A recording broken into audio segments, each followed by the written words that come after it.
Hi everyone, thanks for checking out this video. So this is going to be another pretty easy one for you guys. So in this one we're going to add the multiplication operation, including both the forward and backward passes. So by the end of this video we're going to be able to do multiplication with our values, and then also do the backward pass to calculate the derivatives for chains of operations involving multiplication. So yeah, this is going to actually be pretty easy because it's like I keep telling you guys, we already did the hard part with our addition operation. So the hard part of this whole project is just understanding like the logic of the forward and backward passes for addition, as well as yeah, like this whole like this backward full backward pass. This was the hard part. So now it's actually pretty easy to add new operations now that we have this kind of foundation that we're working with. So yeah, so this is the code we have so far. So if you guys don't already have it, just make sure you put it in one of the cells and then run it so we can use it.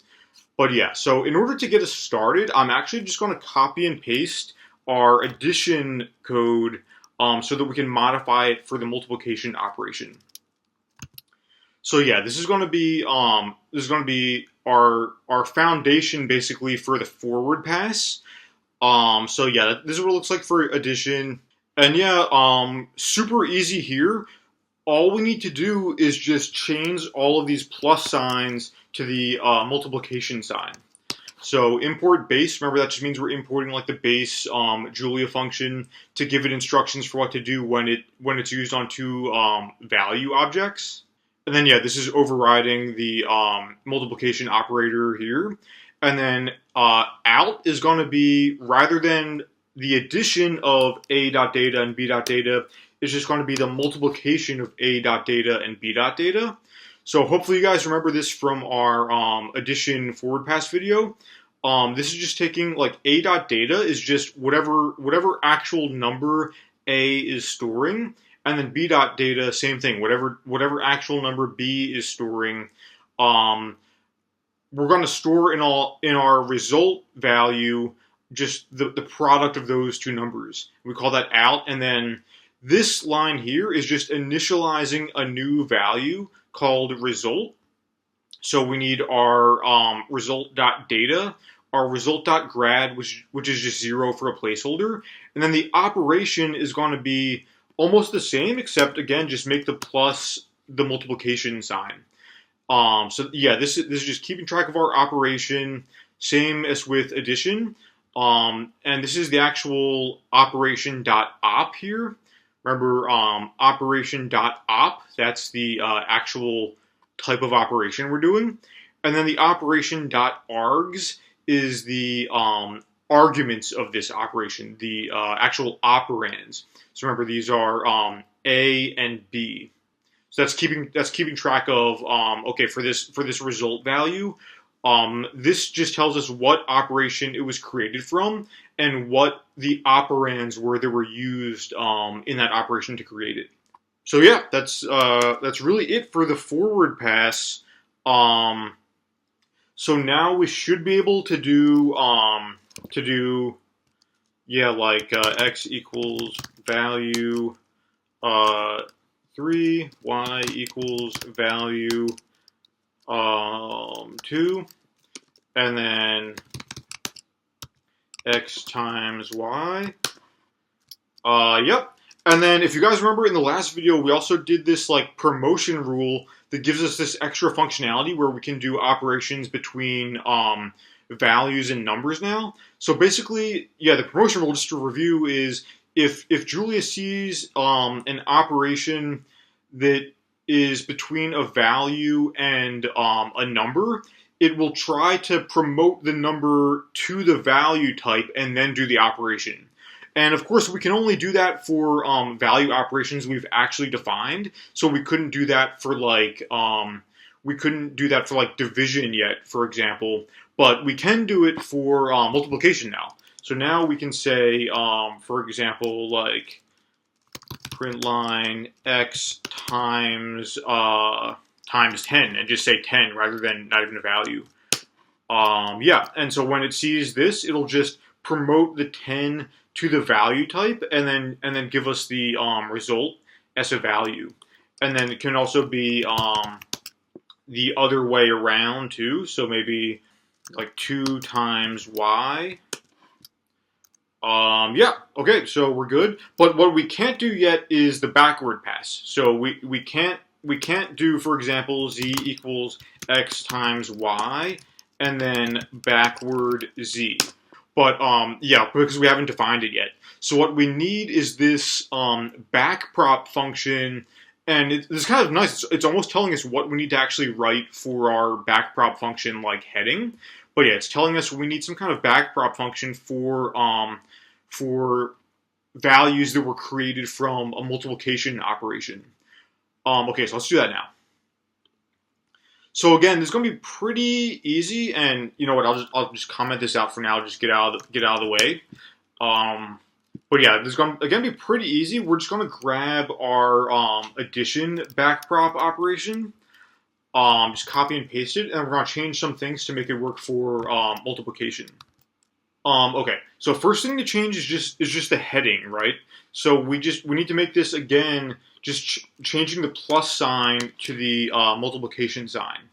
But yeah, that's really the only thing to change for the heading. This is just saying, if you guys remember this concept of like multiple dispatch in Julia, how we can use the same function name, but have it do different things based on the input type of the input.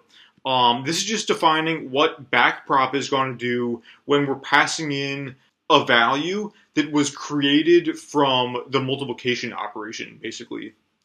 And yeah, just this is a little comment for us. I'll just change the comment to, like, val in this case is some result of a multiplication operation, and our goal now is to update the gradients, the a.grad and b.grad, which are the gradients of the operands that were used to create val.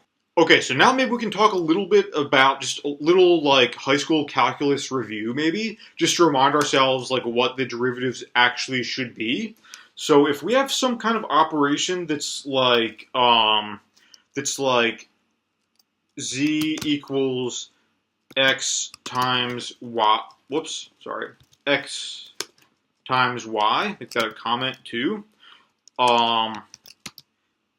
dz dx, so the derivative of z with respect to x is y, because if you guys remember, sort of the way of doing these on like a high school calculus test is you just go through and you, like, every time you just see an x multiplying something, you just make the x 1, basically. If it's not to any power and like nothing else is going on, just x, if this was x times 3 or something, then this derivative would be 3, right? I mean, maybe even it's easier to write it like z equals 3x. The derivative of this with respect to x is 3. And if it was like 12x or something, then the derivative of z with respect to x is 12. It's just wherever we see an x, you just make it times 1 of whatever it's multiplying, basically. If it's not to any exponent or anything. So yeah, that's just kind of like the classic like high school calculus rule for it. The other way to think about it, like more intuitively maybe, is that this derivative, or maybe just go back to the 3 example, z equals 3x. The derivative of z with respect to x is 3, because increasing x by 1 will increase z by 3. That's just like the intuitive explanation. An increase of 1 in x will increase z by 3. So that's the intuitive explanation. And then, yeah, so just going back to y here, it's just the same thing. It's the same thing for y too. It's just symmetrical. So if it's dz dy, derivative of z with respect to y, that just equals x for the same reason. Because in this case, y is the variable and x is like some constant maybe or something. You know what I mean? So it's just the same thing for the same reason. So that's a simple case, but if you guys remember from the past couple videos talking about why, for example, we're incrementing by val.grad rather than just incrementing by 1 for the addition, it's for two things. It's for one thing, to be able to implement the chain rule if this val is not the final output of something, but if this val is actually an intermediate step where val.grad is the derivative of some final output with respect to val. So dealing with val.grad, it lets us like chain rule our way back. So hopefully that's a review for you guys. I explained that a little bit more in depth in the past couple of videos talking about this this backward pass for addition. So hopefully that's a review for you guys while we're dealing with val.grad. Yeah, just for the chain rule basically. And then the reason we're incrementing is in case any variable shows up twice. So if a variable is used twice in the chain of operations, then we're going to be calling backprop on it twice, and we want to increment the gradient each time so that we're not just erasing it the second time. So again, quick review. Hopefully that's a review for you guys if you guys have been watching the previous couple of videos. But yeah, so what we're going to do for multiplication is we're going to say, so for this one, we want to get a hold of. Okay, so this whole thing here. Let's start with this one. This whole thing here is just a complicated way of writing a.grad. So val.op.args1 is just a complicated way of writing a, because this is like the pointer, like the pointer to a. Val.ops.args is the two arguments that were used to make val, and it's a tuple, so just taking the first one, that's a, and then that dot grad is the gradient. So we want to get, so what we want to say here is we're going to increment this by b dot data times val dot grad. Just remember, we're multiplying by val dot grad for the chain rule basically, so that we can chain rule our way back. But we can't actually say b because there's no actual b here, like locally within this function. So we can't actually write b dot data, even though that's what we want. What we have to do is go back again this way to get to b. So yeah, we're going to be going back this way to get to b, and the second one of these args, the second one in val.op.args is b. So we're going to say like back like this to the arguments, which is a and b, and then we want the second one, which is b, and then dot data. And then we're multiplying that by val.grad because of the chain rule. Because this gradient is not necessarily, it's not necessarily like the derivative of val with respect to b. It's actually keeping track of the derivative of the final output with respect to, with a, not b here. It's actually the derivative of the final output with respect to a. So if val is an intermediate step, then we have to multiply by val.grad to chain rule our way back, basically. But yeah, that's just going to be the line here. If it helps you guys, you might need to like work it out on paper even to like prove this to yourself that this is the way we do it. But yeah, this is going to be the line here. I'm going to show you guys that it works in a couple minutes. And then, so that takes care of a.grad. B.grad is basically going to be incremented by a.data times val.grad. It's just the symmetrical like opposite of this first update. But again, we can't actually write a.data because there's no a in here in this local function.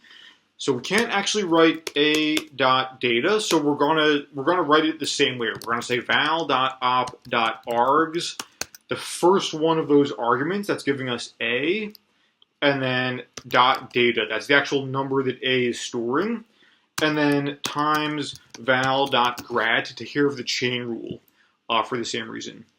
So, hopefully this isn't too confusing to you guys. I know the way I just explained it, it sounds confusing, but hopefully if you like watched and understood the backprop video for addition, then hopefully this is all making sense. This is basically just rewriting the addition backward pass to rewrite it for multiplication. Yeah. So, oh, whoops, this should be equals actually. But anyway, this is only comments, so we can actually just get rid of this. But yeah, that should have been equals. But delete these comments anyway. Okay, so now we can actually test it out and make sure it works. So, yeah, you know what? I'm actually going to give a little bit of even a more complicated example than this. I want to give you guys just like a full example to really show that it works. So I'm going to use actually a chain of operations involving multiplication and addition, just to really prove to you guys that this like what we're doing here, that we can use both of them. So I'm gonna give you guys yeah, let's see, x equals value 2. M equals value 4, B equals value 7, and then we can just try out like the classic like line equation here. We can say like y equals m times x plus b, and then print out the value y here. So yeah, we're good so far. And then here's the actual moment of truth here, the actual backward pass on y. So hopefully this will work. And then if that works properly, we should be able to see print line m.grad, and so m.grad should equal yeah, so this is dy dm, which should equal x, which is 2, right? And then, okay, x dot grad dy, that's dy dot x, which should equal m, which should equal 4. So the way I'm doing this, guys, is just like kind of remembering high school calculus in my head, just taking the derivative of y with respect to all these things, and then b dot grad, that's dy db, and that just equals 1 because that's just the addition term. So yeah, hopefully it works. Let's see. Oh, whoops. Sorry, guys. Sorry, that's embarrassing. I forgot to actually just run it to actually define that function. Sorry. Okay, let's try it. Okay, looks like it worked. Yeah, first one, m.grad should be 2, 2, 4, 4, and 1, 1. Okay, so something else cool, just on a closing note. So even though we've made our own type here, we've made our own like custom like composite data type here.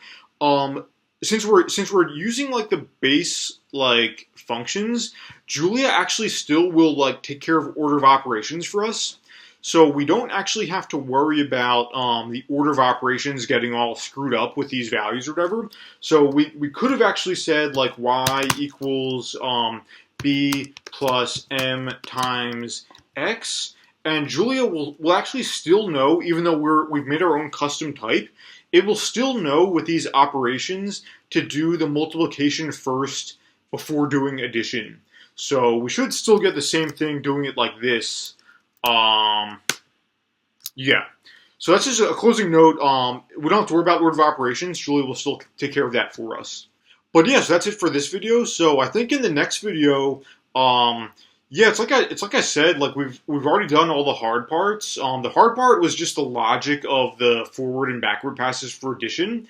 Now it's just a matter of adding more and more operations so that we can actually start to do more things with these values. So I think in the next video we're going to add a couple more operations and probably like demonstrate a use case for these values, and then pretty soon we're also going to move on to tensors, because even though it seems like some of you guys might be thinking, like, wasn't this whole series supposed to be about neural networks, and we haven't even done anything with neural networks yet?